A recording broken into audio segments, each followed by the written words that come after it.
And the single most important thing to me in the stock market for anyone is to know what you own. I'm amazed how many people own stocks. They would not be able to tell you why they own it. They couldn't say in a minute or less why they own it. Actually, if you really press them down, they'd say, the reason I own this is the sucker's going up. I mean, that's the only reason. That's the only reason they own it. And if you can't explain, I'm serious, you can't explain to a 10-year-old in 2 minutes or less why you own a stock, you shouldn't own it. And that's true, I think, about 80% of people that own stocks. And this is the kind of stock people like to own. This is the kind of company people adore owning. This is a relatively simple company. They make a very narrow, easy to understand product. They make a 1 megabit SRAM, CMOS, bipolar risk, floating point, data I/O array processor with an optimizing compiler, a 16 dual port memory, a double diffused metal oxide semiconductor monolithic logic chip with a plasma matrix vacuum fluorescent display. It has a 16-bit dual memory.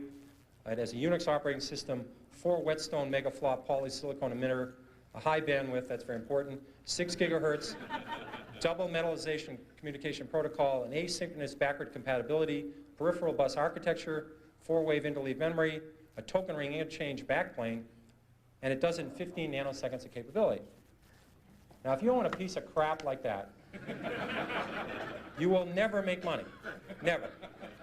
Somebody will come along with more whetstones or less whetstones or a bigger megaflop or a smaller megaflop. You won't have the foggiest idea what's happened. And people buy this junk all the time. I made money in Dunkin' Donuts. I can understand it. When there was recessions, I didn't have to worry about what was happening. I could go there and people were still there. I didn't have to worry about low-priced Korean imports. I mean, I just didn't have, you know, I can understand it. And you laugh, I made 10 or 15 times my money in Dunkin' Donuts. Those are the kind of stocks I can understand. If you don't understand it, it doesn't work. This is the single biggest principle. And it bothers me that people are very careful with their money. The public, when they buy a refrigerator, they get a Consumer Reports. They buy a microwave oven, they do that. They ask people what's the best kind of radar range or what kind of car to buy. They do research on apartments. When they go on a trip to Wyoming, they get the Mobile Travel Guide, or California. When they go to Europe, they get the Michelin Travel Guide. People will hear a tip on a bus on some stock, and they'll put half their life savings in it before sunset, and they wonder why they lose money in the stock market. And when they lose money, they blame it on the institutions and program trading. That is garbage. They didn't do any research. They bought a piece of junk. They didn't look at the balance sheet, and that's what you get for it.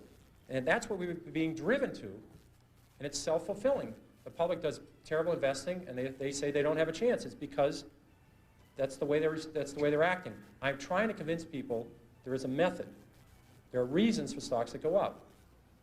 Coca-Cola, this is very magic. It's a very magic number. Easy to remember. Coca-Cola is earning 30 times per share what they did 32 years ago. The stock has gone up 30-fold.